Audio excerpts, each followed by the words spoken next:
Controller?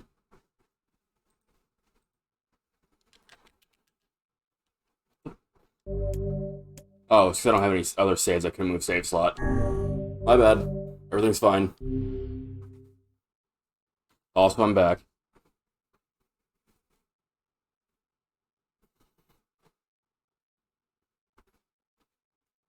It's been raining all night, and I was really hoping it would, like, help cool down everything. No, it's still pretty fucking hot. Whenever I interacted with Kaine, I was reminded about something from my past. Oh, it starts here? Maybe my mind has been confusing her with my sister this whole time. Anyway...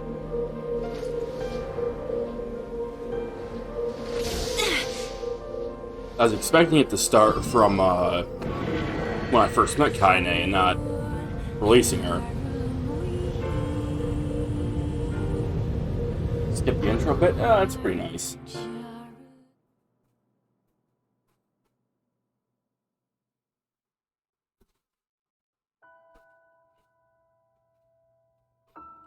Fuck. How much reading is this gonna be? Oh, God.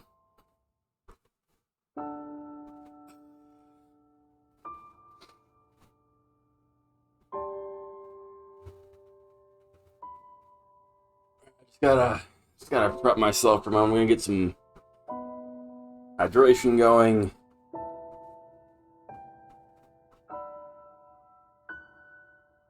Just chug half my cold water I just brought. About 5 minutes of reading, I don't believe you.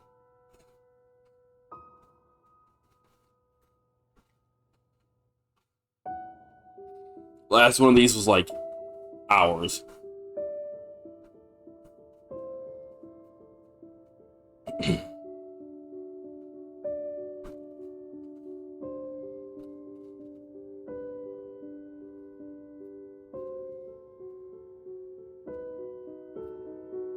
The sound of rain filled the village. The steep cliffs that surrounded the area magnified the sound, causing even the slightest drizzle to rattle like a thunderstorm. Thin wisps of smoke streamed from huts to the villagers, huddled in their homes, and waited out the rain.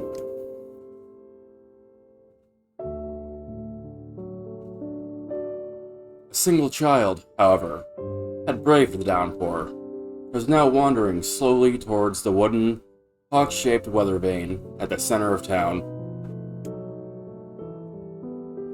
The wanderer reached the vein, which had existed for as long as any could remember, and stared.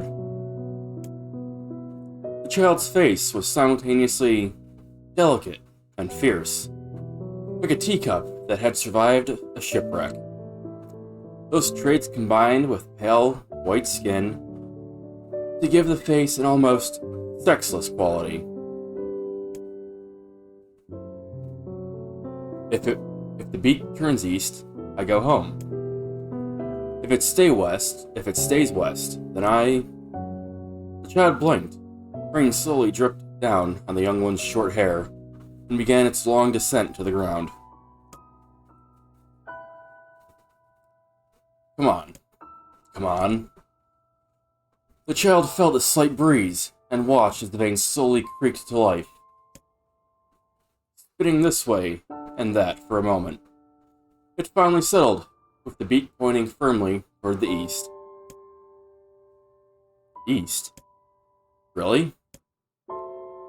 Before the vein could move again, a jagged rock came spinning and tumbling through the air, striking home against the child's head. The force of the blow dropped the child to the ground, as the hail of stones began to fall all around. Oh no. They found me. A heartbreaking smile crept across the child's face, as the stones continued their assault. Through the rain, the sound of multiple footsteps grew louder before a voice rang out. Yoo-hoo, Kaine. Voice belonged to Demo. Worst of all the bullies in the Airy. As Kaine struggled to stand, a final stone came skittering through the mud and bounced against her foot. Blood oozed from a cut above her eye and blurred her vision, but she could make out the shapes of Demo and his usual gang of idiots. The boys seemed to be taken aback for a moment by Kaine seemingly indifferent to the blood dripping from her face, but quickly regained his bravado. "What's up, freak? You like the rain? You like getting all wet? Or did you finally decide to run away from home?" Though she knew it was futile, Kaine turned to leave. Before she could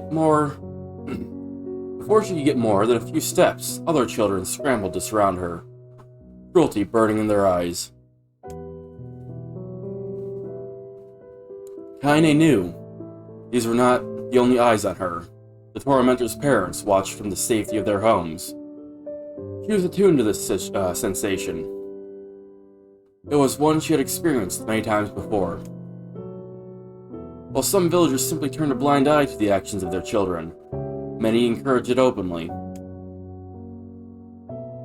In a society ruled by superstition and fear, Kaine was something to be hated, and if possible, destroyed. "I didn't say you could leave, freak." Demo's words chewed at her like a worm through an apple. "He can't hurt me," she lied to herself. "Be strong, be brave, he can't hurt me, he can't hurt me, he can't hurt." "Oh look, the little freak's gonna cry. What's wrong? He said that everyone hates you and wants you dead?" Kaine prayed for the rain to flood down and carry her away from a world that seemed to have no place for her.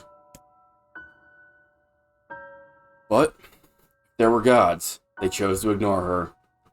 As Demo crept ever closer, the clouds began to thin, and the rain slowed. "Even the weather hates me. I'm useless. A failure. I wish Demo's rock had taken my head off." Kaine couldn't meet Demo's leering gaze. She lowered her eyes and stared at the muddy ground below. The bully moved forward until he was inches away. She could smell the scent of old meat on his breath. The boy grabbed Kaine's face with thick fingers and yanked it upwards. She tried to drink some water real quick. Hi, troll.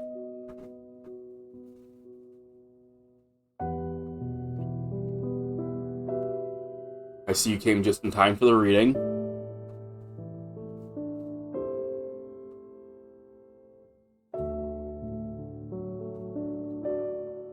The boy grabbed Kaine's face with thick fingers and yanked it upwards. She tried to turn away, but he forced her gaze back and jammed his thumbs against her eyelids to pry it open. "Show me." No." "Did you just say no?" Demo grinned evilly. "You don't say no to me. No one says no to me." Not even taking his attention from Kaine, he called for his cohorts. "Come on, guys. Let's give the freak what she deserves." As soon as Demo finished, kicks and blows began to rain down upon Kaine. Demo paused, still grinning, as Kaine curled into a ball and tried to make the pain stop. "I don't get you, freak. What you acting like a girl for, huh? Everyone knows what you really are." Kaine ignored the question, choosing instead to stare at the weather vane. It continued to point east, as if supremely confident about the future it had chosen for her. Go home. That's a funny joke for someone with dead parents and no home to go to. "Freak," chanted the children. "Freak, freak, freak." Kaine closed her eyes and listened to the rain, waiting for the pain to start again. As the clutched hands of the village children closed around her, she bent her mind. The sound of the rain, letting it become her entire world. The rain fell, but the pain never came. Only when the laughter of her torments turned into terrified cries did she dare to open her single blood-caked eye. Kaine was shocked to see Demo sprawled on the ground, holding his head and screaming in pain. She could see blood welling from spaces between his fat, twisted fingers. Oh my god, he's crying. He's actually crying. Deprived of their leader, the children glanced back and forth between themselves, as if waiting for someone to step forward and take charge. When no savior emerged, they began an uneasy shuffle away from Kaine. But the young girl was the least of their concerns. Instead, their attention was wrapped on the ancient woman standing a few feet away. After struggling for breath for a moment, she finally spoke in a voice thick with rage. Hurts like a bitch, don't it? Now I suggest you scatter before I throw another one. And if any of you little bastards ever touch my Kaine again, I'll do far worse than throw a rock. You can count on it. The old woman crouched down and gently touched the hand of Demo. The old woman crouched down and gently touched the hand Demo was using to cover the wound. Before he could think to protest, she ground her palm into the wound and twisted back and forth. Ow, he screamed, leaping to his feet. Stop it, what are you doing? Quit whining. Ain't no one ever died from a scratch. Hit me with a rock, you stupid bitch. A big one. That thing could have killed me. The old woman shrugged. Death is the best cure for stupid. Demo's face twisted with rage at her words. Locking his eyes on Kaine, he took a step backward and spat on the ground. Get out. Leave this village. No one wants you here. Either of you. Seeing the old woman grab another stone, Demo and his companions turned tail and ran.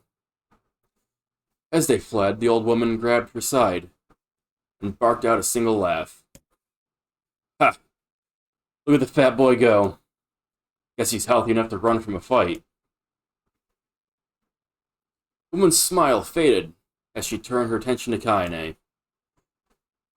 Kneeling down, she removed her shawl and placed it around the young girl's shoulders, then produced a cloth from the folds of her dress and began blotting at the blood on her forehead. Oh, Kaine, she said, why don't you fight back? You're stronger than that lot. The words of her grandmother stung Kaine, and she turned away. Don't be nice to me, he said. I don't deserve it. Nothing matters anymore. Her tears held in check for so long finally began to fall on the muddy ground below. Everyone hates me. They think I cause bad things to happen. They think I'm a freak. I wish I was dead. As Kaine's tears turned to sobs, she felt her grandmother's hands on her shoulders. Despite her advanced age and diminutive size, she was a woman of surprising strength, and Kaine found herself unable to turn away. Don't talk like that, girl. It's a river, wide and deep, that flows between the realms of this world and the next, and it grants no mercy to any that attempt the crossing. You got a duty to fight until your last breath. Understand? The old woman.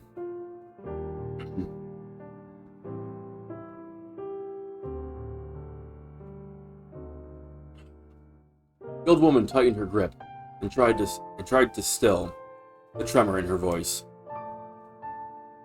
You know the pain of losing someone close to you, Kaine. You know it because you survived it. As the words hit home, Kaine was struck by the force of her love for the old woman. As a young child, she didn't even know of her grandmother, but when her parents died, the woman quickly accepted her as her own. Grandma, as Kaine called her, was cunning, vulgar, and quick to violence. And their first few years together had not been easy. With each year that had passed, Kaine and her grandmother had grown closer. However, it was only now, sitting in the mud with tears and blood caking her face, that Kaine truly understood the depths of her affection. Here was a woman who had seen hard times, who had seen death, who who had fought through all these things and somehow emerged on the other side. If anyone could understand Kaine's pain and loneliness, it was her. Do I make you sick, Grandma? Of course not. Don't be an ass. Kaine drew her grandmother's moth-eaten shawl around her body and shuddered. But my body, it's not normal. If I was normal, then Mom and Dad wouldn't... Hush, interrupted Grandma. I'll not hear another word of this nonsense. You're my granddaughter, and I love you. And if folks ever have a problem with that, they can just go to hell. With that, the old woman reached out and placed a wreath of dried flowers in Kaine's hair. The skill it took to bend the flowers without breaking the stems, losing a single petal, was remarkable. And the beauty of it made Kaine want to cry all over again. Oh my gosh, these are lunar tears. Grandma, you made this for me? Lunar tears were legendary flowers. Most people could live their entire lives without ever seeing one. And yet, her grandmother had somehow collected a dozen or more. Kaine reached up and touched the wreath, as if she couldn't believe it was real. What? Where did you get these? Just stumbled on them while I was out doing shopping. The old woman turned away as she spoke, leading Kaine to suspect that the search had been more difficult than she was letting on. The pains she took to construct the ornament, let alone track down the flowers used in its construction, made Kaine's heart hurt. She reached up and gently adjusted the wreath, admiring the way it felt between her fingers. Didn't quite turn out right, said her grandmother, as she squinted at it. These old hands have trouble with delicate work, but it sure looks good on a pretty girl like you. Kaine blushed and turned away. You think I'm pretty? Of course you are. What a fool thing to say. Thank you, Grandma. Grandmother smiled. We're gonna be fine, you and me, she said. As long as we got each other, we'll be just fine. Kaine took her grandmother's hand in hers. The two of them struggled to their feet. As they began to walk home, Kaine gripped the hand with all her might, as if trying to stop smoke from drifting away in the wind. The rain had stopped. Kaine stood beneath the weather vane, watching it spin in lazy circles, no longer caring about the direction it faced when it stopped. I don't need to escape. I have a home now. Grandma loves me, and that's enough. Even if it's us against the world. Kaine let her gaze drift up past the vane and into the cloudy sky. The last faint hits of a rainbow were slowly fading. As she turned and headed for home, the light scattered into a million particles and vanished, seemingly taken away by the breeze. Okay, that was a half hour. That wasn't too bad.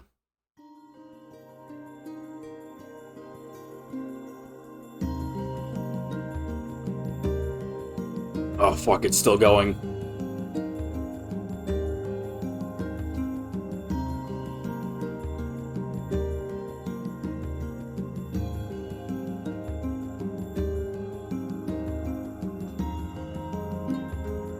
I didn't notice more text popping up because I was drinking, and my giant mug blocks my face.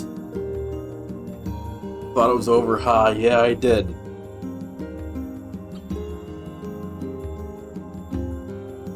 In the distance, Kaine heard the steady sounds of an axe striking wood.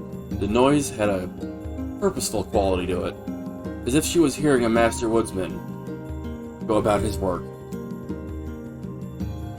You're gonna be great at reading speeches after this.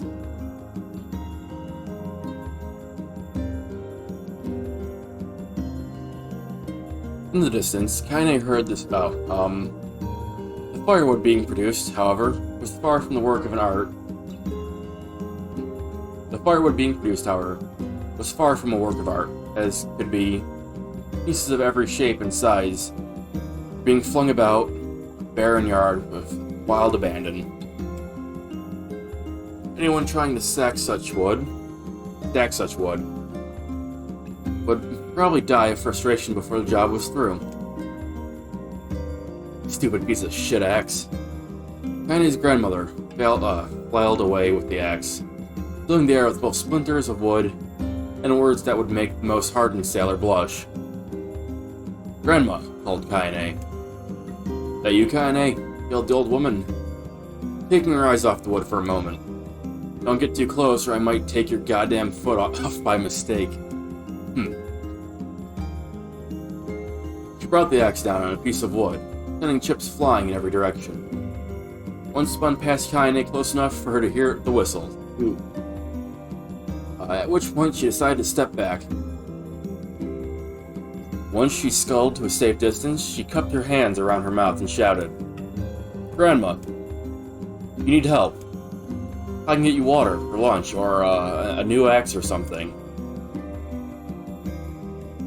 The axe, poised to strike another wobbly blow, paused in midair. The old woman considered her granddaughter's offer for a moment, then smiled. "Tell you what, since I'm doing such a piss-poor job of chopping, why don't you come here and take over so I can get the water? Shade's been restless lately, and I don't want you running into them. I don't want you running into one of them bastards." Relinquishing the axe, her grandmother picked up a long pole with wooden buckets on either end. Gathering water, by far, was the more difficult of the two jobs, but Kaine knew better than to complain. Once Grandma's mind was set, there's no changing it. Kaine did her best to help with chores, but Grandma took every task that required travel to the village. Though she had a long list of plausible excuses, Kaine knew the real reason.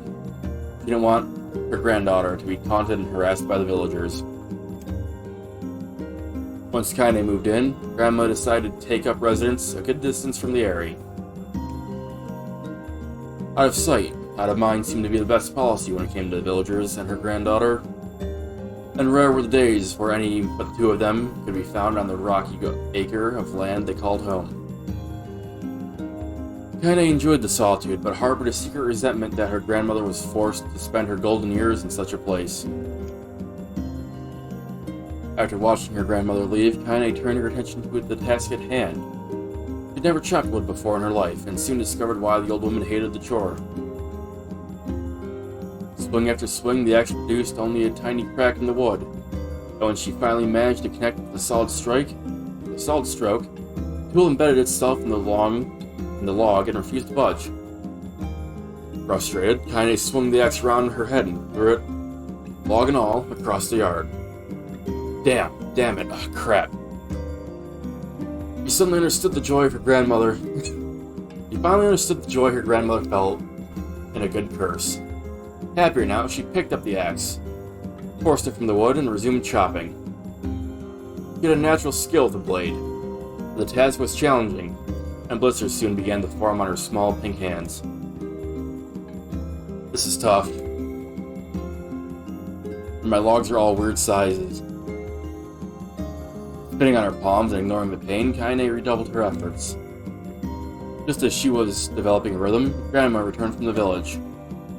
Setting down her buckets with a small sigh, she took one look at the logs and coughed out a wheezy laugh. "Pretty clumsy, girl. You better practice it. If you..." Her grandmother suddenly collapsed to her knees, causing one of the buckets to wobble precariously. Eyes wide, Kaine dropped the axe and ran to her grandma's side. "Grandma." The woman shook her head and pointed a trembling finger at the bucket. "Get the bucket. It can't let it spill." Kaine stayed the bucket with a foot as she knelt by her grandma. A small bit of water sloshed over the side and made a new home in the hem of her dress, but Kaine didn't notice. Grandma, what's happening?" Crazed with panic, she grabbed her... Crazed with panic, she grabbed her... Oh my god.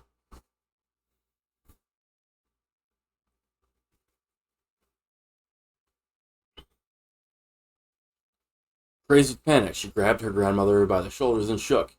After a moment, the woman lifted her arms and batted Kaine away. Stop that. Just stop, she cried, breathing heavily. It ain't like I'm dying. Just tired from the trip is all. Kaine desperately wanted to believe her, but one look at the woman's shaking hands and worn-out face told her more than words ever could.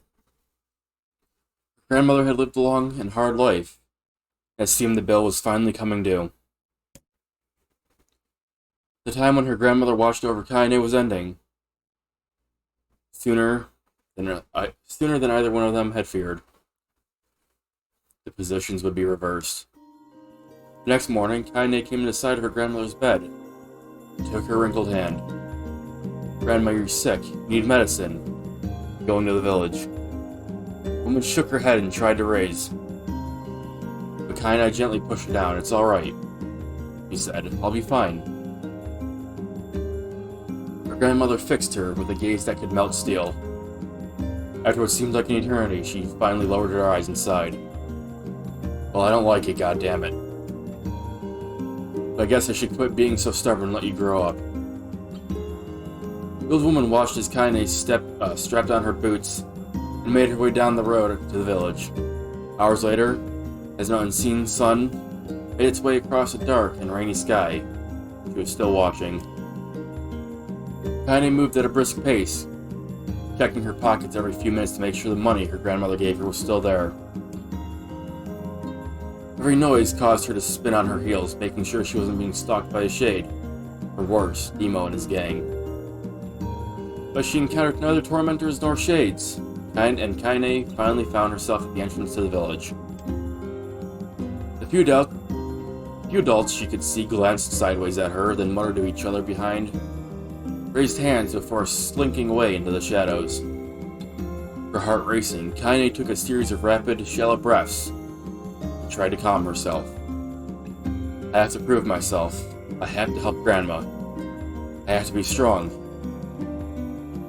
She chanted these words to herself over and over as she slowly made her way. Finally, her eyes settled on a rotund older woman who was angrily waving her arms and telling anyone who would listen exactly what she thought of Kaine's presence. Hey lady, Kaine said with a bravado she did not feel. Where's the apothecary? The woman's flabby cheeks shook in bewildered anger. How dare this thing speak to me, they seemed to say. Kaine saw that her eyes held a different emotion. Fear. Yeah, we're both scared, lady. Trust me on this one. Which way? Kaine repeated. The woman pointed to a small building to her right before hitching her dress and stumbling off in the other direction. Kaine cringed, expecting a stone to come flying from the assembled crowd, but none came. Her mind was filled with a strange sense of pride as she made her way to the apothecary. The new emotion had little time to take root. For as soon as she opened the door, she noticed a familiar customer at the door. It was Demo. He had clearly been sent here on some kind of family errand, because his gang of followers was nowhere to be found. Oh my god, he sputtered. I mean, what are you doing here, freak? The insult was delivered without force, and Kaine happily ignored it. Stretching on tiptoes to see over the counter, she asked the shopkeeper for the medicine.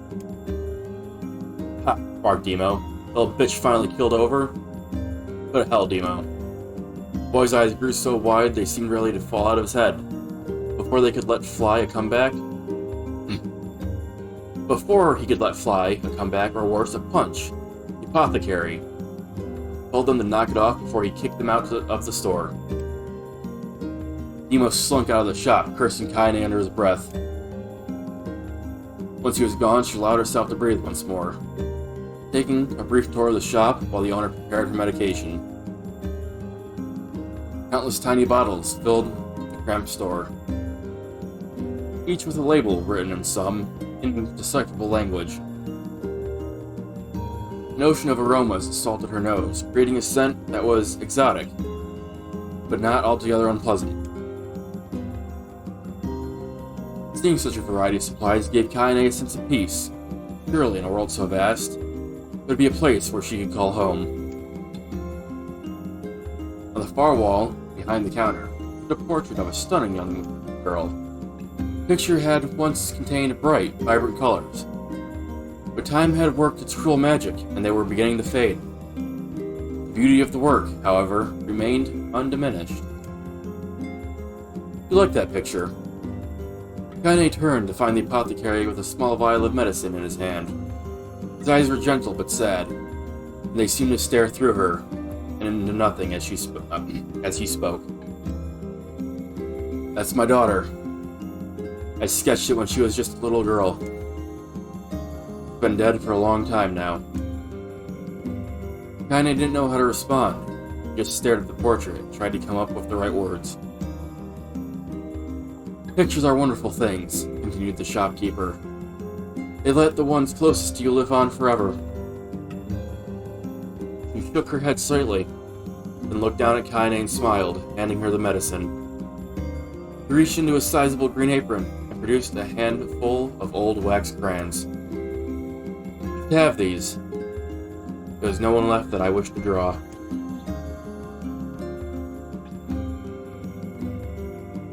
Kaine took an instinctive step back, causing the shopkeeper's face to darken.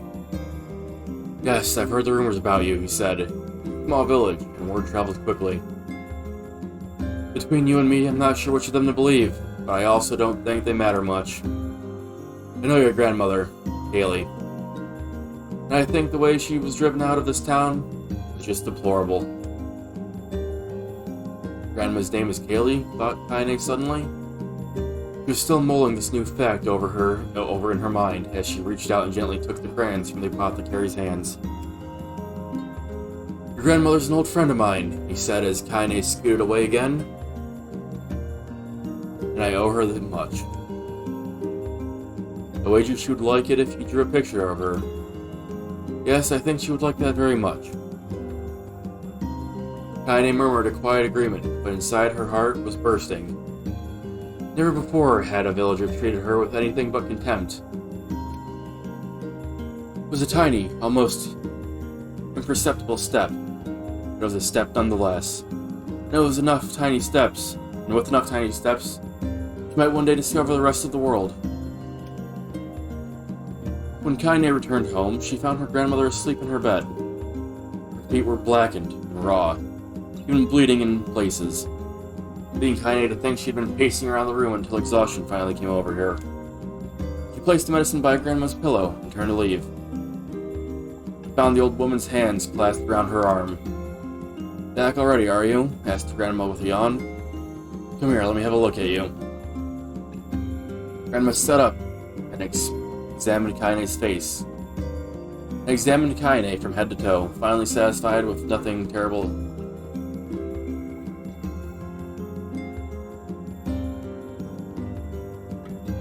I'm gonna need more water by the time this is over. Finally satisfied that nothing terrible had befallen her grandchild, she leaned back and allowed herself to rest. Well, how was it? Those bastards give you any trouble? It was kind of fun, said Kaine with a small smile. No, seriously, it was. Fun, eh? Asked her grandmother in a voice which implied she believed anything but. Uh-huh. So anytime you need me to run an errand, just let me know. As she spoke, Kaine removed the crayons from her pocket. After a brief explanation of their source, she informed her grandmother that she was going to sketch her a portrait. A portrait of me? Ridiculous. No one wants to stare at a wrinkled old crone. But Grandma, it'll make you live forever. Horseshit, said her grandma. Going back to the sheets of her bed, living forever would just piss me off. I put those crayons away and help with dinner. But Kaine would not relent. In the end, Grandma found herself leaning against the wall of their house, as if posing for a master artist. Kaine took up the crayons, eyed her subject carefully, and set to work. Just as her grandmother was about to nod off, Kaine finished the piece. After staring at it for a bit, she released it from her grip and let it slowly drift to the floor. It's terrible, it doesn't look like you at all. I'm sorry, Grandma. I thought these crayons would, make drawing easy or something. The old woman's eyes narrowed at her granddaughter's disappointment. Let me be a judge of that, she said, ignoring the pain in her back and reaching for the paper. The sketch could have been a person's face. It also could have been a boulder, a lump of clay, or an incredibly misshapen loaf of bread, all rendered in a chaotic array of colors. The woman stared at the picture for a long time, and slowly wheezed out a laugh. "Oh, Kaine," she said, between laughter. "You truly are my blood. You're as clumsy as me, and I love it. But, hush, I won't hear any more bull about how ugly you think it is. It came from the heart, and I'll treasure it always." True to her word, the old woman gave the picture a place of honor above the kitchen table. In the days that followed, Kaine would often catch her staring at the portrait, with a strange smile on her face. An action she interpreted as silent, mocking laughter. A week later, Kaine could stand it no more, and asked her grandmother to take the artwork down. "Hush," said the old woman. "I'll take this down when they roll 'em in my I'll take this down when they roll me in my shroud." Pondered this for a bit, then turned to Kaine and dropped to one knee. "Listen to me, girl. Seeing this picture makes me happy in a way I've never felt before. And it makes me want to go on, so that someday you can feel the same happiness." It was a moment that burned itself into Kaine's memory. A perfect blend of pride, love, and joy that came together to form a lifelong remembrance. She swore to never forget this moment, never forget the old woman who had made her place in the world possible. Time moves on. People and memories move in and out of a life like ghosts passing through a hall. But this moment will be different, Kaine swore. Because I will remember it forever. Forever. It's not fucking over. Oh my god.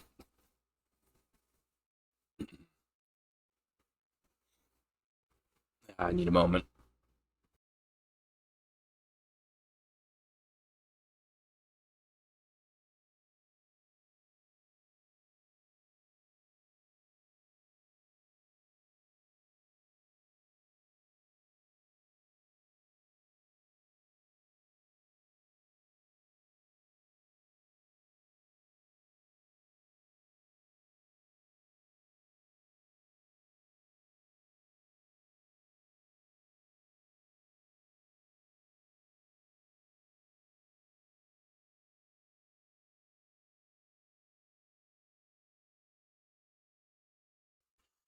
I hope you guys really like the sound of my voice as I read this.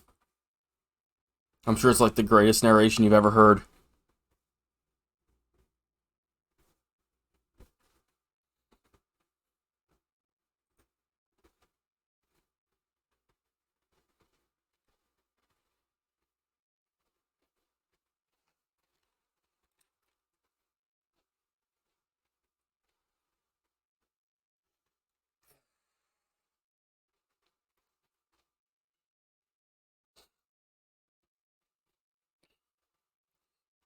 It's wonderful and helps me stay awake.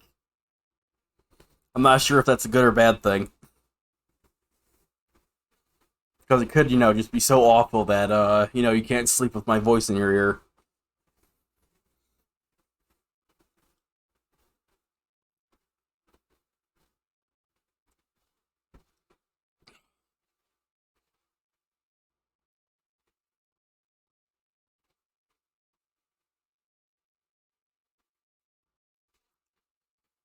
Can't wait for me to finish this in probably another hour or two, considering the last one, and my voice just be dead again. It's gonna be great.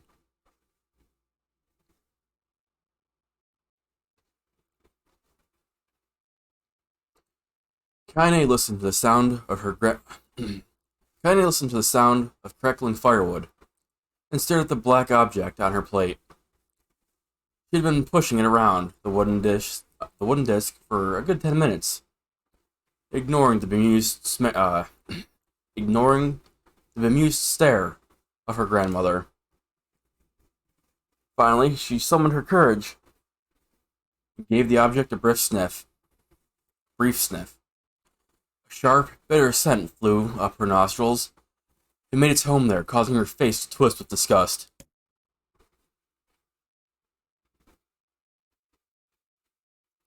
Such a terrible way of doing it. Doing what? Making the player sit here and read this? I don't entirely mind it. The worst part is needing to read it aloud. Which I'm not opposed to, because I'm clearly doing it. Unlike a year and a half ago when I got to this point in Automata, and I was just like, nope, not reading that out loud. Have fun just listening to whatever silence is in the background. Although, when I play Automata again, I'll double down and I'll also read that text out loud, and I'll hate myself for it.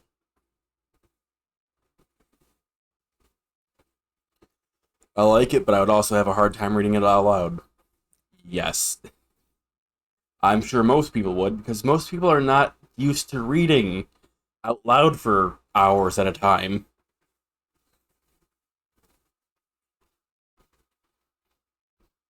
They could have had some voiceover with the text.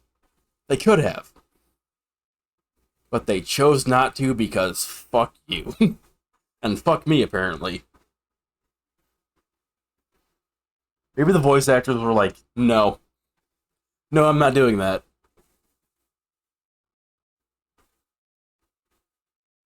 To be fair, this game doesn't have any kind of narrator voice. If anything, the player's the narrator for anything that's not said directly by a player. Or, yeah, by a player. By a character. There's also a lot of dialogue. It would probably take a long time to have people sit down in a recording booth and read these lines and get them good going. Like, it would also probably be expensive. Really expensive. NieR wasn't a big budget game, so it was probably just because of how much there is. Probably.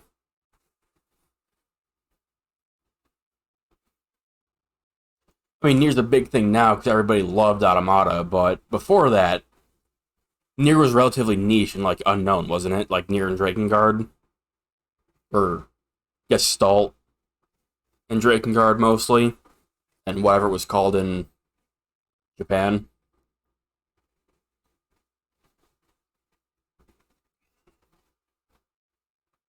Dragoon.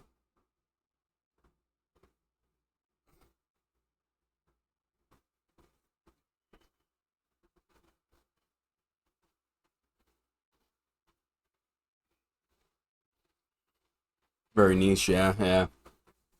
Yeah, I figured.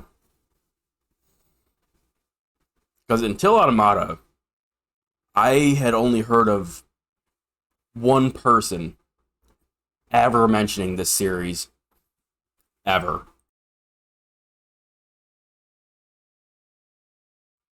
Literally, apparently my brother knew about it. I didn't know he knew about it. But other than him, and me not knowing that he knew about it, the only other person I'd ever met that mentioned any of these games ever was my friend Clownface. And that's it. I'd never even seen these games mentioned online. Nobody I talked to in school ever mentioned it. Like, nobody fucking knew these games existed until Automata, as far as I'm concerned.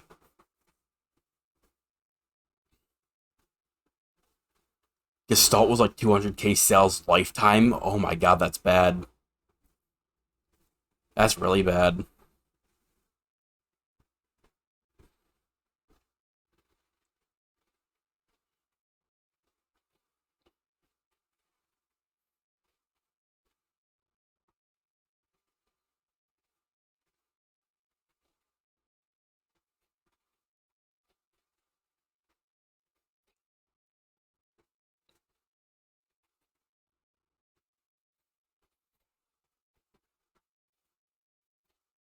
I heard of Drakengard quite a lot, but yeah, very obscured.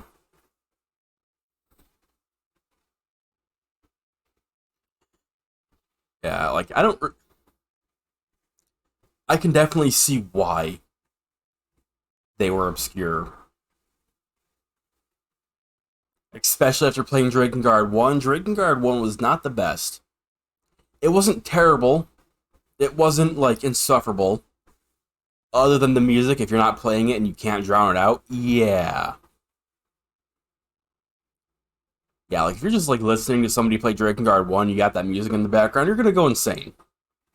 I drowned it out, luckily, because I was focusing on the gameplay super hard.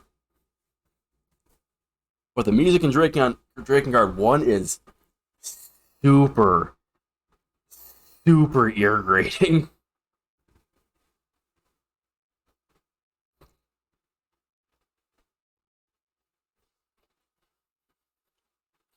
Only when NieR Tomato came out did people start getting into it. Probably because 2B was marketed well. Maybe. Although, to be honest, when I heard of NieR Automata, it didn't have anything to do with 2B. People were like, yeah, no, this game is great. You gotta play it for yourself. It's great. It's great. Stuff like that. I was like, okay, yeah, no, maybe I'll give it a shot at some point. Because so for me, I have a hard time getting myself to try new games. Not because I'm opposed to trying them, but pretty much because I don't have the money to just be like, yeah, I'm gonna get this game that I'm not sure if I'll like. Unless it comes to me as something recommended from somebody who I trust their opinion on. Which it's like 50-50 if my brother recommends me something. Clown Face, his suggestions are typically pretty spot on because we have similar interests. He's the one that recommended me to play Automata. I eventually got Automata. I put it in my PS4. My PS4 sounded like a fucking jet engine. Like, I went to GameStop on Black Friday, and I sat there. It was a couple years after the game's release. It was on sale, like the Game of the Year edition or whatever, for, it was like $20 or something. I was like, I'm gonna go get that. So I got it. You know, it took a while. There's quite a few people in there. I came home, put it in my PS4. PS4 sounds like a jet engine, me. Alright, well, it's gonna install, it's gonna update, it doesn't sound too good in there at the moment, but I'm just gonna leave it be. I'm gonna, like, take a nap. I woke up, PS4 was as silent as it was, as a still night. No sounds from it at all. And, I take the PS4 off rest mode or whatever, and it says there's not a game in there. It's like, huh, that's kind of weird. I press the eject button. Nothing comes out. Me? Huh. That's weird. Looking at Automata's case. No, there's just nothing in here. Okay, grab another disc, try to put it in. No, there's a disc in there.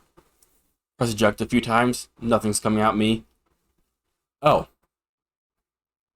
So I had to look up how to force a disc out of the PS4. I don't know why. It just decided, no, I'm not coming out of here. I'm not going to be detected. No, it's done.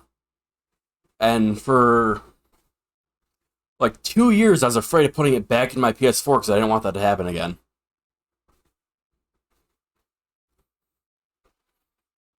It wasn't until I was talking to Axiom about it, he's like, Axiom was like, play Automata. If it somehow breaks your PS4, I'll buy you a new one. I was like, alright, man, I'm going to hold you to it. And then I played and streamed Automata, and that was my first time streaming.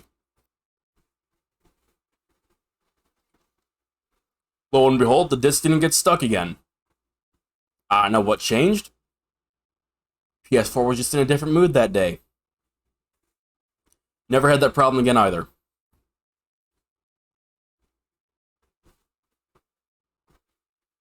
Also, my first VOD of NieR Automata is gone. Because I did not know that you had to turn on saving VODs in the settings. So the first, like, 9 hours of my playthrough is gone. Feels good, man. Love it.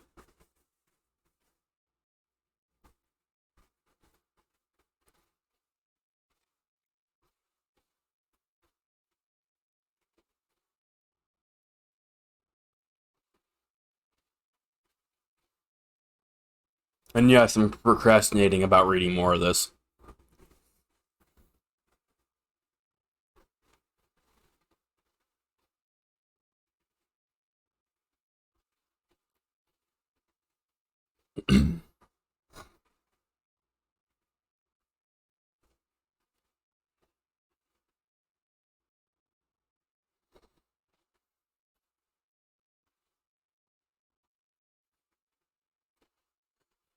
I'm just gonna restart this one. Kaine listened to the sounds of crackling firewood and stared at the black object on her plate. She had been pushing it around the wooden disc for a good 10 minutes, ignoring the bemused stare of her grandmother. Finally, she summoned her courage and gave the object a brief sniff. A sharp, bitter scent flew up her nostrils and made its home there, causing her face to twist with disgust. Grandma, I can't believe you want me to eat a bug. The old woman threw some more wood under the cooking pot and snorted. That's no bug, you foolish girl. It's a berry. Why the hell would I be feeding you bugs? Well, yeah, well, it sure looks like a bug, said Kaine. I think it's burnt or something, because it smells terrible. Grandma over here feeding Kaine a frickin' durian. Miniature durians. With that, Kaine held her nose and threw the berry in her mouth, chewing as little as possible. Oh yeah, that's terrible, alright. Why, you little brat, laughed the woman. Laughed the old woman. Look at the sass on you. You've been spending too much time with me, and that's a fact.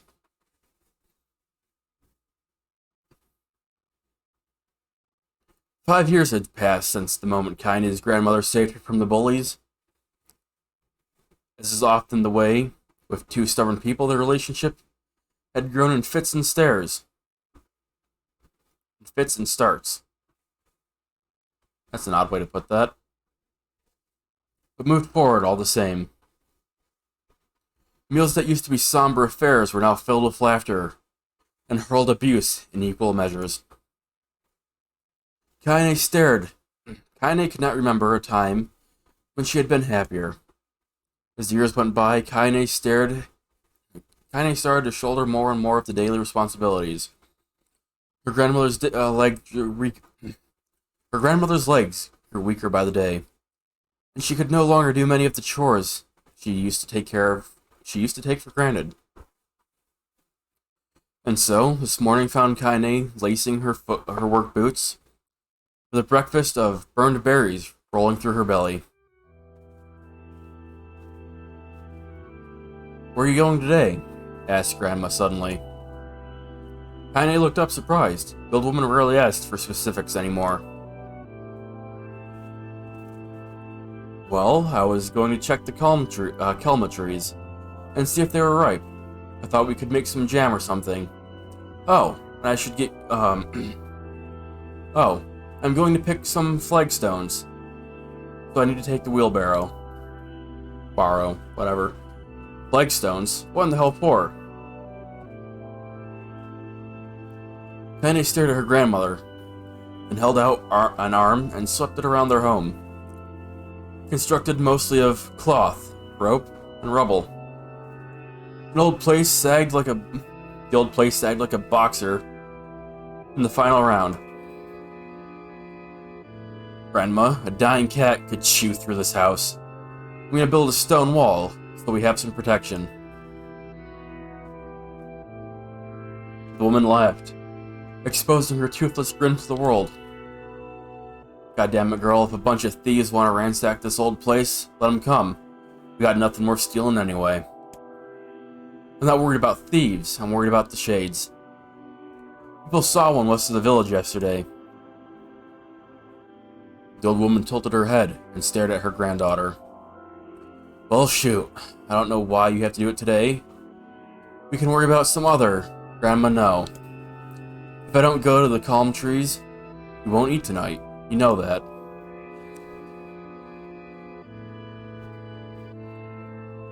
A confused expression passed across the old woman's face, and for a moment she was a small child, lost at a carnival.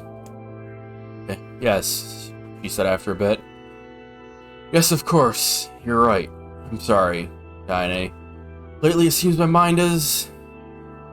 She didn't finish the thought, instead walked over to her nightstand and gently taking the wreath of lunar tears from the drawer.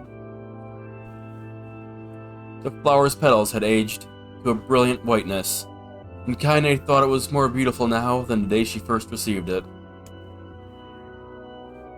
You're gonna be a true woman soon, Grandma said, as she placed the flowers in the girl's hair. So that means less chatter about shades and building defensive walls and more about how beautiful you've become. Annoyed, Kaine reached up to remove the garland, but looked at her grandmother's face and stopped her hand.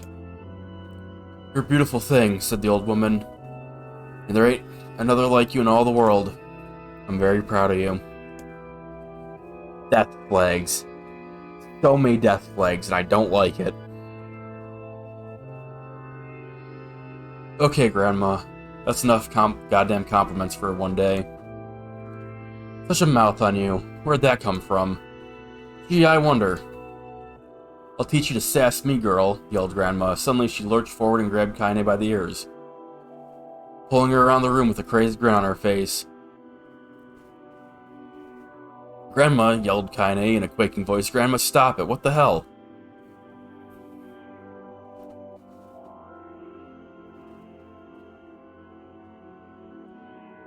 The old woman stared at her and blinked, then slowly held her wrinkled hands out as if it was the first time she'd ever seen them.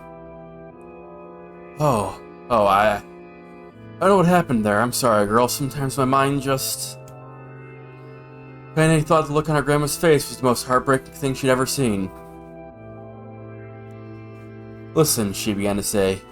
Maybe I should stay home after all. No, I won't have you stay here and keep an eye on an old codger like me. You go get your fruit and your wall and whatnot. I'll be fine. And when you come back, I'll have a nice grasshopper dinner waiting for you. Kaine rolled her eyes and then kissed Grandma on the forehead and made ready to depart. Then trying desperately to ignore the worry that was gnawing at the walls of her heart.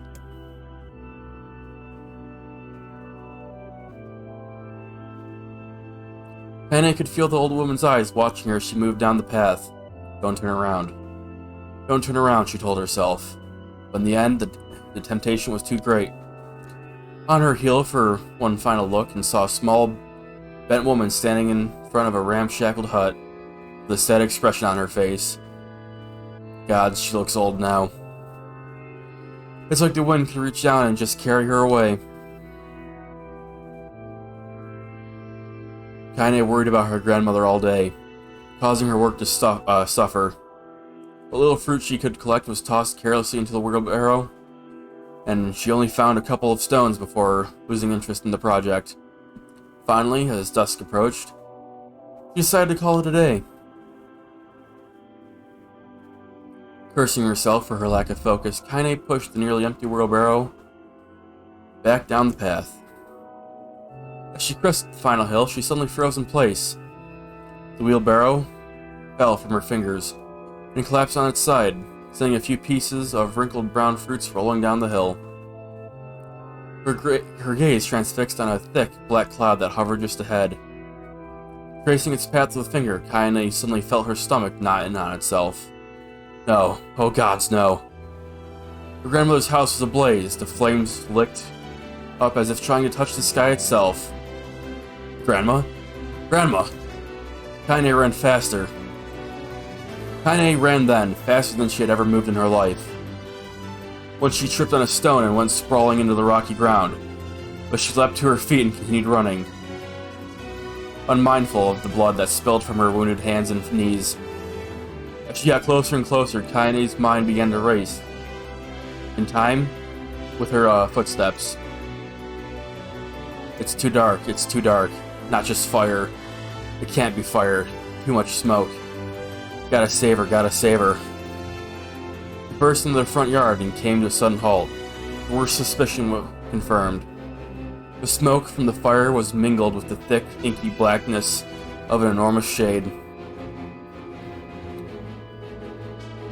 The massive creature supported itself with 3 twisted feet, and approached balancing, and achieved balance through means of a large armored tail. Scales, horns, and claws sprouted from its body in a random, chaotic pattern, giving it the appearance of a lizard designed by some insane god. Seeing Kaine, it let out a roar and flicked its tail, sending a small whirlwind spinning through the yard. For a moment, the creature retreated into a shimmering, inky blackness, as if her mind was unable to comprehend that such a thing could actually exist. But then, the smell hit her. A blend of rotted meat and excrement. The horror became real once more. The creature bellowed again, and this time Kaine responded with a scream of her own. "Alright, you bastard," she thought as her scream echoed off the high cliffs around them. "It's you or me. Let's go." The shade eyed Kaine with a bemused interest, then began looking from her to the house and back again, as if urging her to look at the destruction it had so gleefully wrought. With dread building in her heart, Kaine glanced towards the house. Through the smoke and flames, she spotted a small figure struggling to escape the ruins. Grandma. At the sound of her voice, the old woman began waving frantically. "She's alive," thought Kaine. Alive. Kaine's legs sprung to life as she raced across the yard towards the flaming wreckage of the house. Before she had advanced more than a few steps, the shade opened its mouth and let out a roar powerful enough to uproot trees and flying.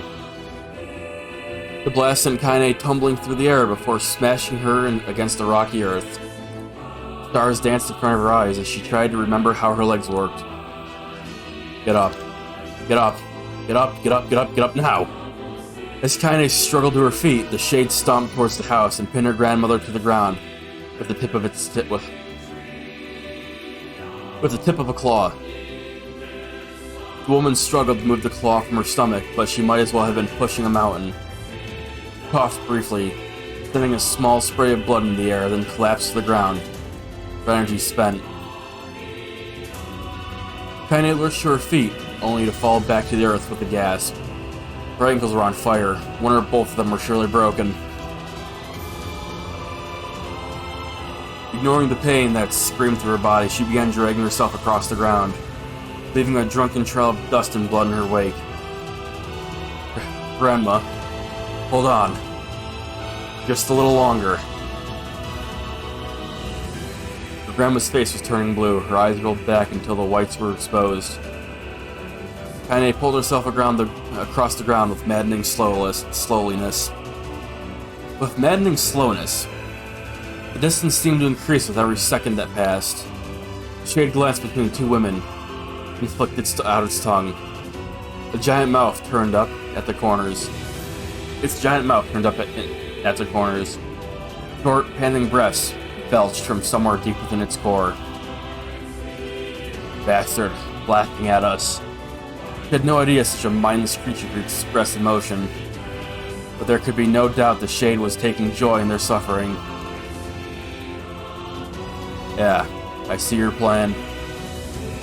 The shade moved its claws slightly, allowing Grandma to breathe again. It was clearly keeping her alive, only to snuff out her life when Kaine was close enough to touch her. I'm gonna kill this bastard. Summoning all her strength, Kaine rose to her feet. There was a sickening snap from her right ankle as the foot twisted backwards, but she forced it from her mind and began to hobble towards the monster, pulling a small knife from the pouch on her waist. She leapt on that foot that pinned her grandmother and plunged the weapon deep. "Give her back," she screamed. "Give her back to me." It was like stabbing a rock. After a few swipes, the knife broke at the hilt with a dull snap. The shade panted laughter again, and raised its tail and sent it rushing through the air towards the young girl that was latched to its foot. Kaine never had a chance. The tail struck her square in the chest and sent her crashing into the burning wreckage of a home. As she lay on the ground, with blood pouring from multiple wounds, a small, weak voice spoke up. Kaine? Kaine's vision blurred, but she forced herself to focus on the sound. Finally, her eyes cleared enough to make out her grandmother's hand reaching out for her through the smoke. Grandma? Kaine, you gotta run. You can't beat this one.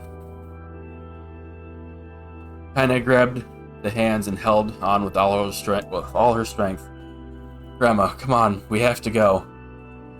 The old woman coughed lightly. One of her hands, slick with blood, slipped from Kaine's grip and thumped to the ground. Grandma, no. No. I said run, goddammit. You have to live. You have to get through. The thought would stay forever unfinished. Before she could say another word, the shade's clawed foot descended, smashing through the remains of the roof and down upon the shattered figure of the old woman. Blood oozed from the gaps in the creature's toes, as the terrible putrid smell assaulted Kaine's nose once more. As she stared at the foot, dumbfounded, convinced that what she was seeing could not possibly be real. When the creature finally lifted its appendage, all that remained underneath was a twisted, unrecognizable mass of rubble and red. Her grandmother was gone. Kaine blinked, trying to feel the hand which had been with her just a moment before. For a fleeting instant, she could remember the warmth of that embrace, the trembling of the fingers. But then the sensation drifted away on the breeze and was gone. Memories flashed through Kaine's mind, one after the other, faster and faster, until they became a meaningless jumble of noise. Kaine screamed then, a thunderous sound that echoed up the cliffs and seemed to roll away forever. The shade eased forward, black ichor pouring from its mouth, and dissolving into smoke on the ground below. The earth shook with every step it crept towards its prey. Kaine's body slowly rose as if controlled by a mad puppeteer. Her arms and legs were bent at impossible angles, and her head lolled dangerously to the side. Yet somehow she managed to stand. Staring at the shade, her eyes began to glow with a deep red fire.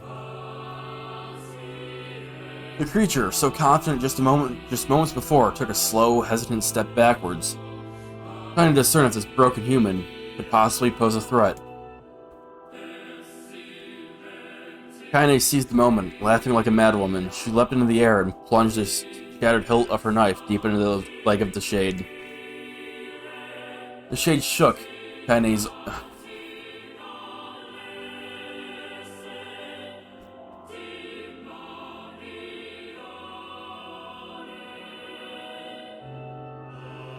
The shade shook Kaine's...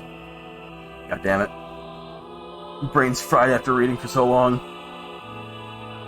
The shade shook Kaine off like a fly, sending her crashing to the earth once again. Her chest rose and fell slowly, as if a great weight were resting on it.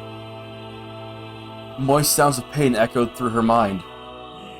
Something warm and thick oozed from her ears. Is that blood? I think it is. I think I'm bleeding to death. No, I can't. Can't die. Grandma told me to live. Deep inside Kaine's mind, something finally broke. The sound, the pain, the smoke, the flames, all of it faded away, till all that remained was a single incantation that repeated over and over again. Kill it. Kill it. Kill it. Kill it. Kill it. Kill it. Kill it. Kill it. Kill it. Kill it. Okay. No, kill it now. As the spark that was Kaine slowly began to flicker and die. She felt her desire to kill and her desire to live blend into one. The distance between heartbeats grew longer and longer and longer. Oh, thank God.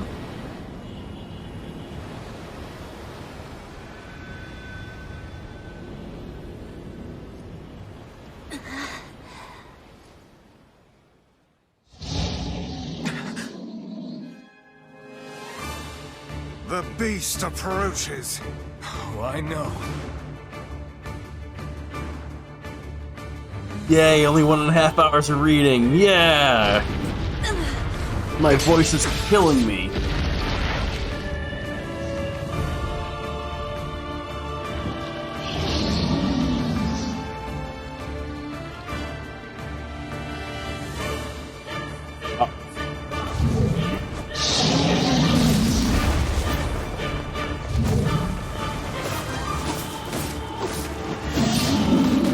What anger this creature must have. How did it even survive? Oh, that's lame. I was really hoping it would attack all of them. Past 5 years. I'm not gonna let this happen again. It dies today. My sword feels lighter. It's not the blade, but the skill of the user. Strike it down. Yeah, thanks, game.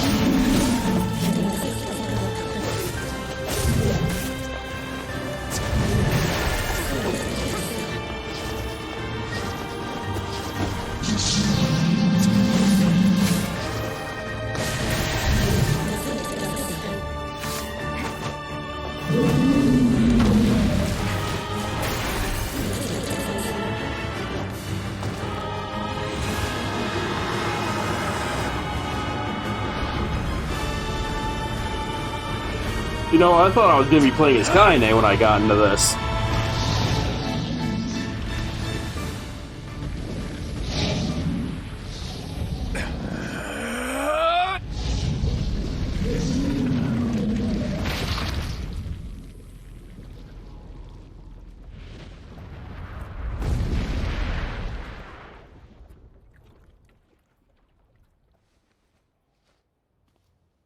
I mean, I guess she's like over there dying still, so.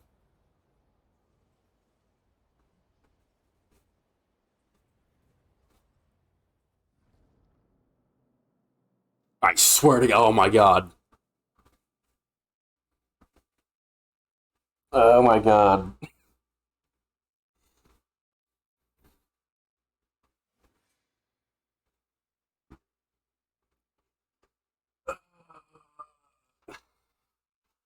My poor throat. My voice box.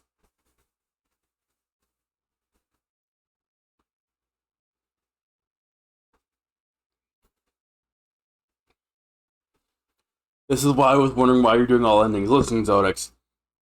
This is my first time playing this game. I've never seen this game played. I am completely blind. I don't know what's in store for me.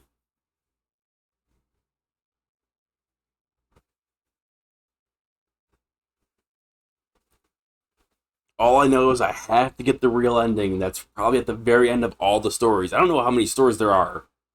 I'm going to assume there's one for the player character, Kaine, and Emil, and maybe a story at the end that just takes place after the previous ending for the main character.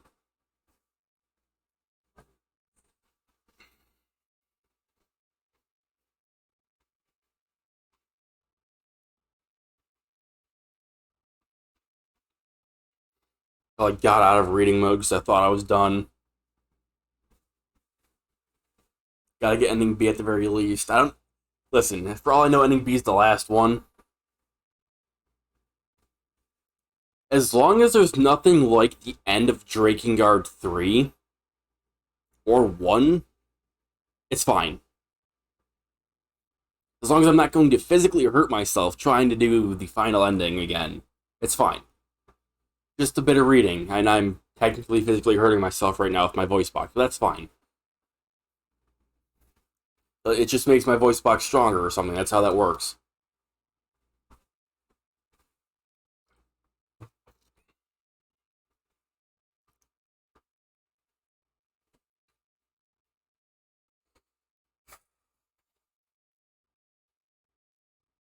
Gently, weakly, softly. The shade, sure that its tormentor was dead, turned and stomped off towards the horizon. Stopping along the way, bellow one final roar. Couldn't kill it. Shamed beyond imagining, Kaine tried to turn her head to the side, but only succeeded in coughing up a huge gout of blood. It was getting difficult to see, and only after a moment of fierce concentration did she realize that her left eye was gone. Laughing to herself, she turned her remaining eye to the ruins of her home and noticed a ragged stump of an arm resting a few feet away. Ooh. Yeah, that's mine, she thought, with a mad giggle. This is gonna make clapping a real bitch. Ha! Cried a sudden voice from the depths of her mind. Finally gonna die, are ya? Well, you had it coming. Go to hell, Demo, she thought, the unseen assailant. Go back to hell before I pluck your eyes and feed them to a dog. The voice of her childhood terror evaporated into smoke, only to be replaced by another, more recent voice. Hold still, said the apothecary, materializing from the ruins like a ghost. I want to draw you, that way you can live forever. No. Stop. Don't want to live forever. Want to die right here. I see, he said quietly. Well, if that's what you want. There's a specular shopkeeper. What? My brain is just fried. The spectral shopkeeper floated in and out of existence for a moment, then produced a piece of paper and sketched quickly. After a few seconds, he turned the page to Kaine and smiled. See? Since you rejected my offer, I decided to draw someone else. It was a picture of her grandmother. Real as life. Kaine opened her mouth to thank the man, but stopped as the picture began to blacken in the middle. Before she could say anything, dozens of multi-legged insects began to losing my voice. It's over.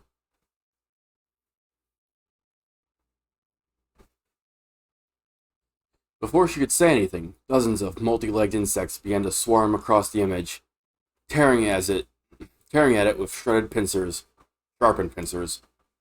Stop. No, don't hurt that picture. Kaine reached out with her remaining arm and waved futilely at the air. To her surprise, the insects fell off the picture into the ground below, where they vanished into tiny black tendrils of smoke.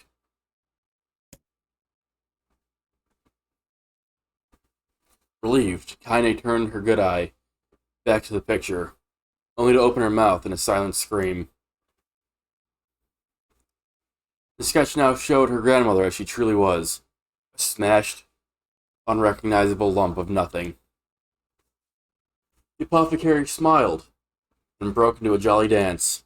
See that? He cried as he danced his jig.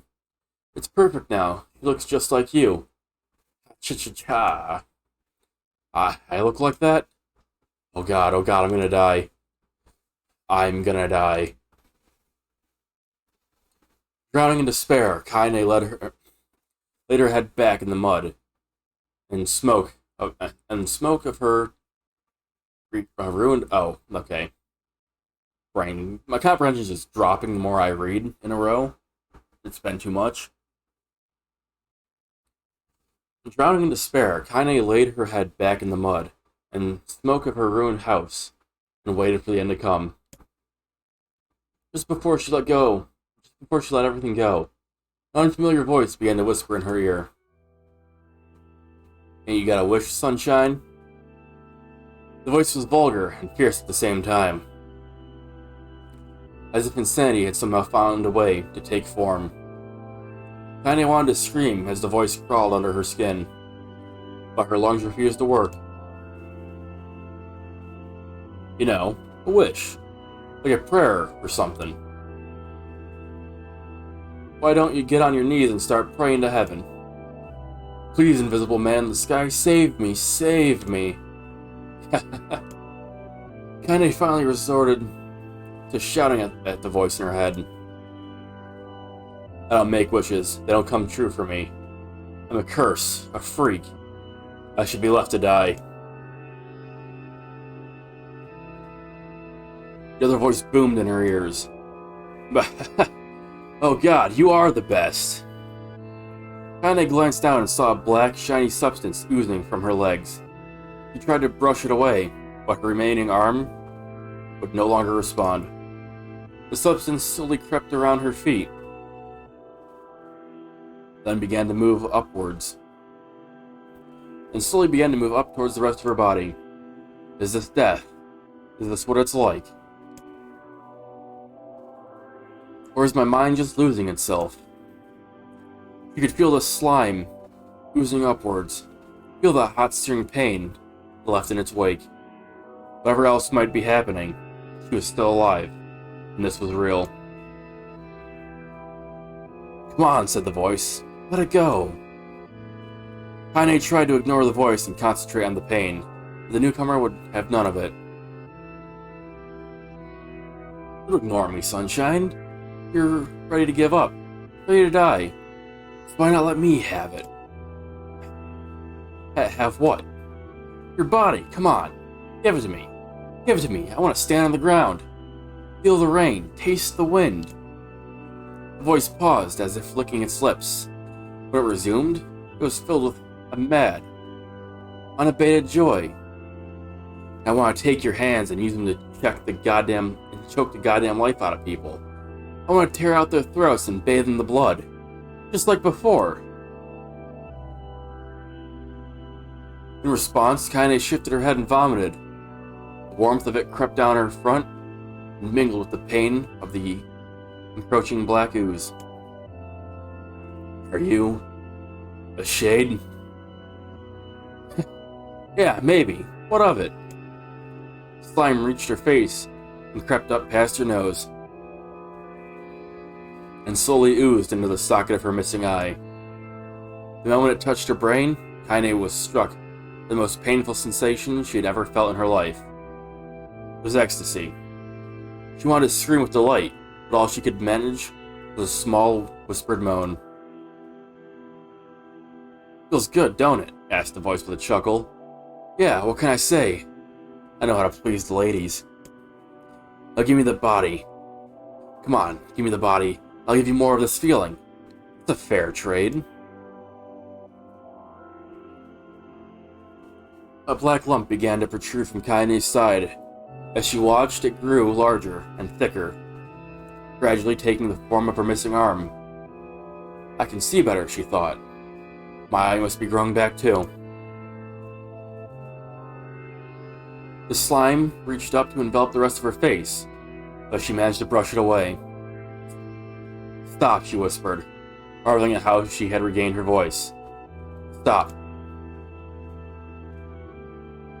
Black Ooze hesitated, as if considering this request, then quickly shimmered down her body, before disappearing in the cloud of smoke. Oh, what the hell, sunshine? Screamed the voice.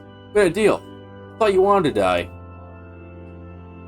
Grandma said, can't die yet. A brief image of her grandmother, bloodied and broken, flashed before her eyes. She saw the shade that killed her, and heard its mocking laughter. Then closed her eyes and forced the image out from her mind. Her whole body was quaking with rage. As she opened her eyes again, they burned bright red. That thing took my grandma. I have to kill it before I die.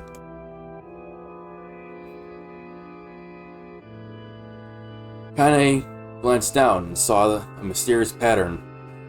A pattern of shades burned into her left arm. Well, I'll be damned, the voice said cheerfully. Look at that, sunshine. I think you and me are gonna be good friends now. Kaine stared intently at her arm.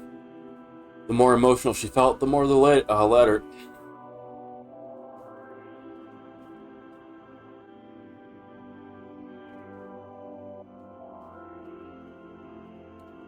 The more emotional she felt, the more the letters seemed ready to puncture her skin and begin infecting the rest of her body.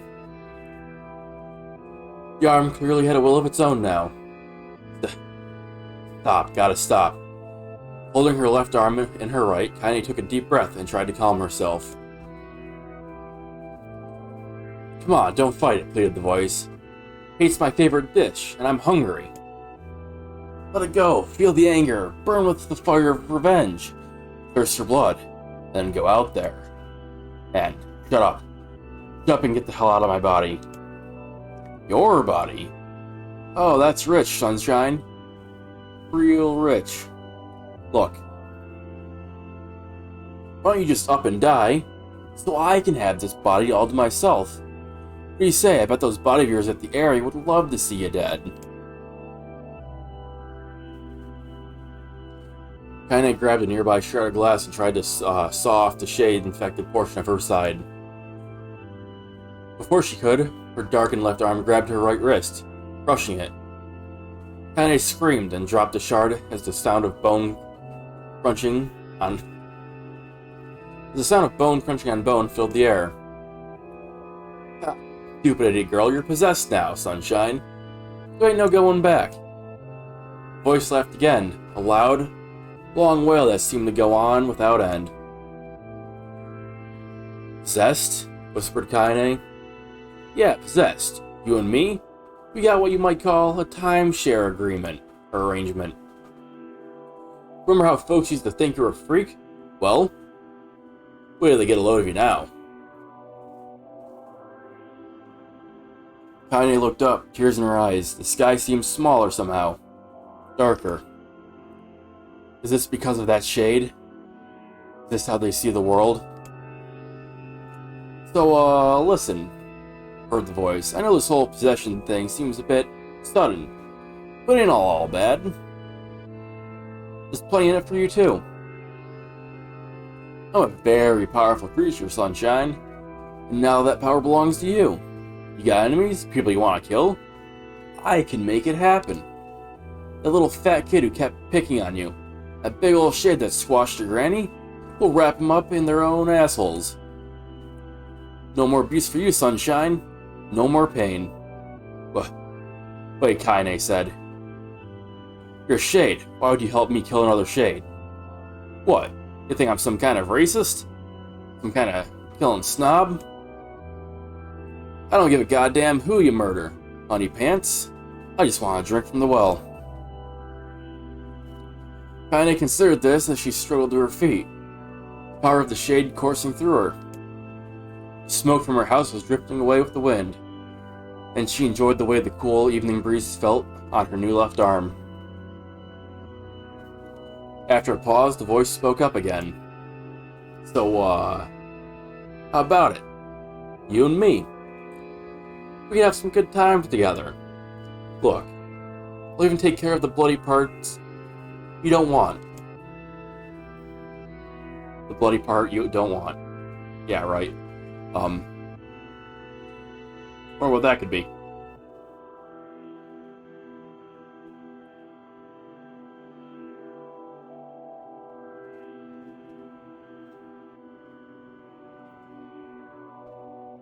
Fuck off, asshole, murmured Kaine.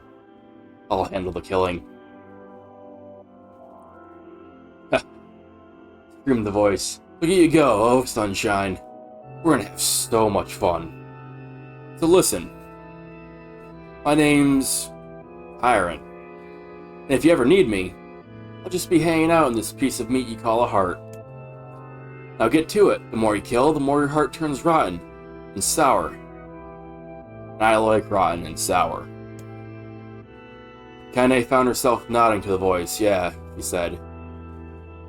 Yeah, I think this can work. I'm gonna find that shade. I'm gonna strangle it with its own guts. But when I'm done, I'm gonna do the same to you, Tyron. Count on it. laughed Tyron. I've seen bigger shit than you. I've shit bigger than you. So good luck with that. Oh, and hey, one more thing. Right now, you and me are sharing this body. If you ever run out of hate, if you ever, go soft, I'm gonna take over everything. So keep on killing, sunshine, and watch your back. Voice grew fainter and gradually faded away, fading to somewhere deep inside Kaine herself. Kaine waited until she was sure the voice was gone, and waved her new left arm around a few times. It feels perfectly normal, she thought. It feels like mine. Desperately, she began poking and prodding at the new limb, determined to find something wrong with it. She didn't want it to feel normal. That'd mean the creature inside her had already won. I'm not a shade. I'm Kaine. Repeating this mantra in her mind, she slowly began digging through the rubble of her house, being careful to ignore a certain red-stained spot in the corner. Finally, after what seemed like an eternity of heart-breaking work, she found what she was looking for. It was the wreath of lunar tears. Though it had been through hell and back, the garland's petals were as bright as ever. Kaine started to place it on her head, then slowly lowered the wreath, stared at it. I'm sorry, Grandma. I'm sorry. But I don't deserve to wear this anymore. I'm possessed, corrupted, a freak. And this time, I don't think there's any going back. Holding the flowers to her heart, Kaine fell to the ground and sobbed. As night gradually lightened to dawn, the people of the area arose from their daily lives. She remained in that position, as if tears could somehow wash away the horror that now infected her world. Alive!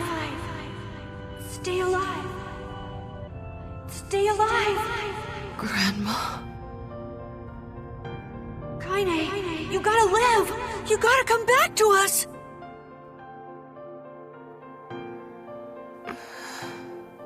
So you're gonna crossbreed some lunar tears? I have no idea what that means. Oh, hey.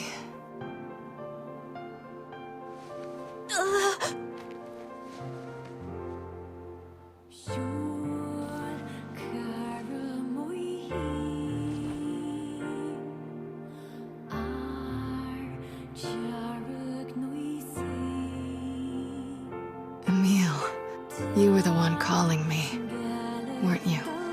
I take you haven't been growing plants then. I have been. You still recognize me? Of course. I knew you right away. Thank you, Kaine. I also spent like hours searching for a melon to give my little sister. back. And then she didn't want the melon anymore. And I got really upset. Wow, you grew up. So, how long has it been? 5 years.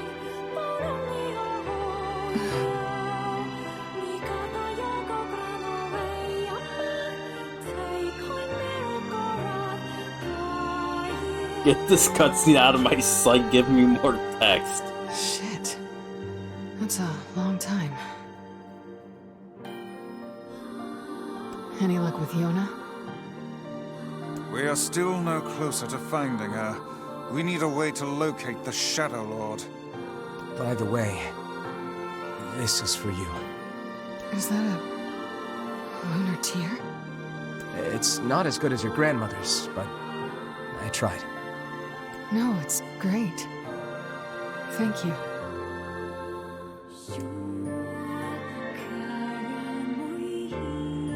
It's like, oh my god, I swear to god. Don't. Oh my, Waking from a wait. long petrified sleep. Emil's unflagging kindness. Our reunion was a happy one, and we let it wash over us like rain. That is, until Devila and Popola had to go and ruin it all.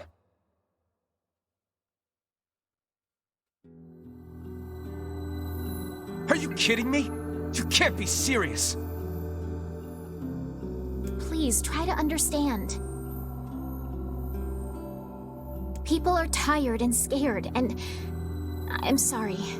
I'm sorry you have to bear the brunt of that. This is crap, and you know it! It's okay. It's not okay. We can sleep outside. No. No one's sleeping outside. You and Kaine saved this village, and now they want to run you out? People are afraid of us. And really, I understand. I mean, look at me. As long as you're still with us, I can deal with it. Right, Kaine? I'm used to sleeping outside. But... We'll see you later. Sorry about this. I forgot about this. This is absolute bullshit.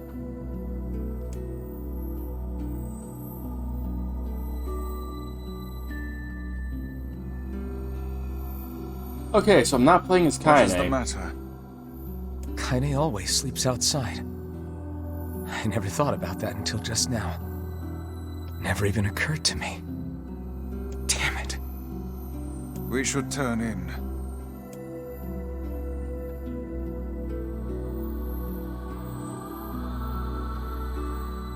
I didn't get much sleep that night.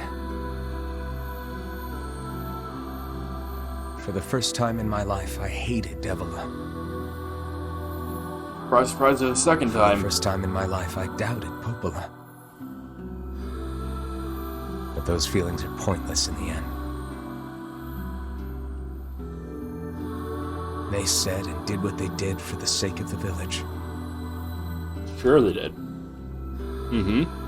That's how that To happened. protect it from the horror of the Shades. Yep.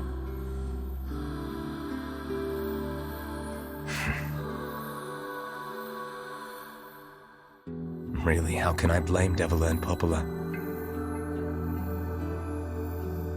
In the end, I'm just as bad. Because I never once stopped to think about Kaine and Emil's situation myself.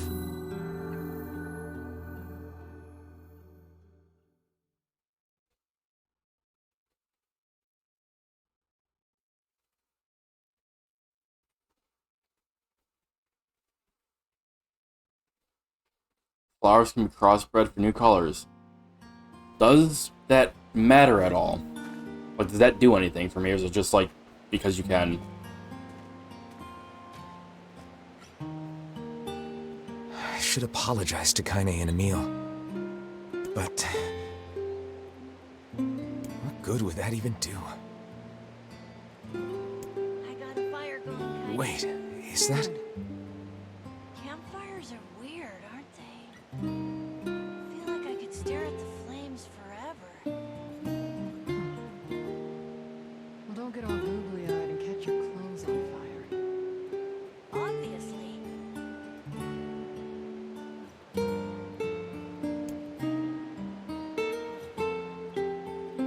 I'm so happy to get to talk to you again, Kaine. Yeah, me too. I tried everything I could think of to save you, you know. I polished you with a special cloth. I poured warm water over you. Wait, you poured water on me? Yeah, but it didn't really do much except make you all shiny.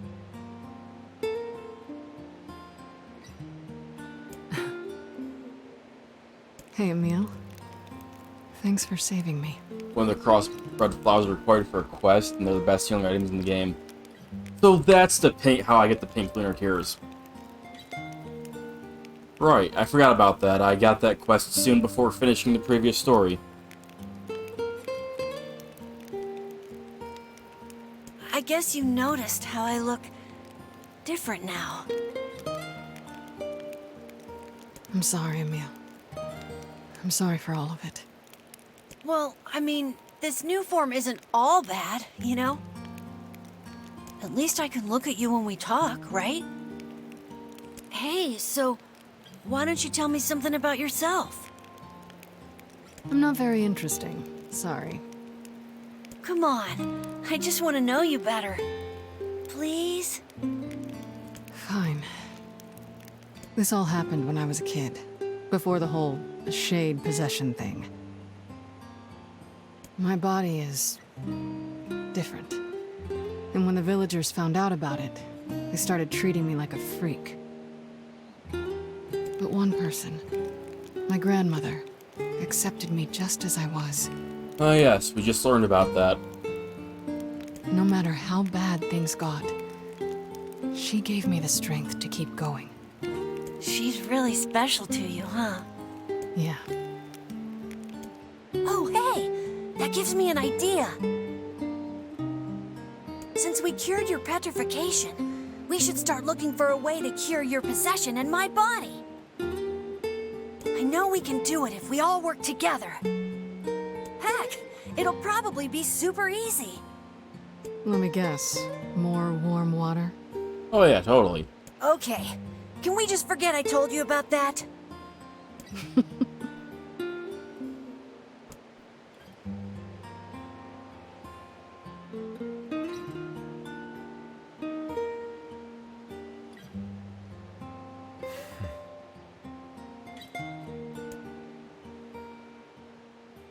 Just eavesdropping from a mile away.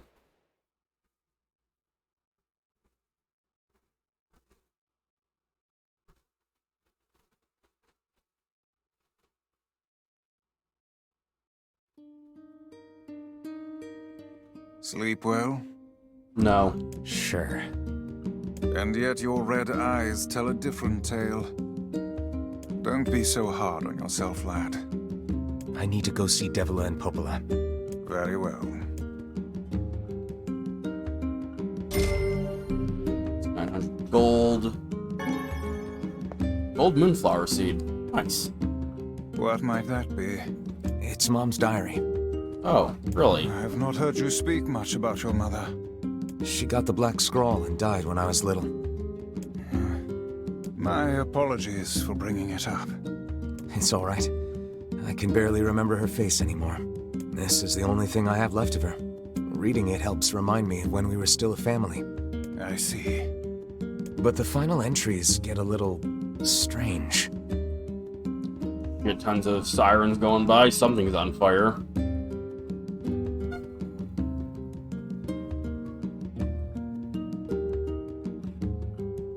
In what way? Well, here. Take a look. No. Okay.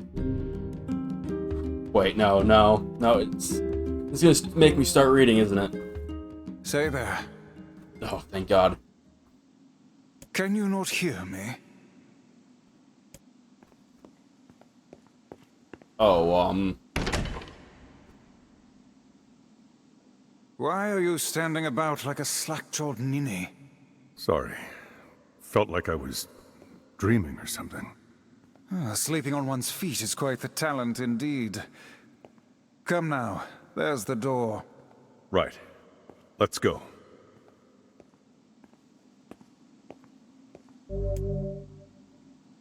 Proceed beyond this point, and you'll be unable to save until the battle is over. Do you want to go through this door? Yes, but I need a break. I am out of water. Go figure after 2 hours of reading. Who could have guessed?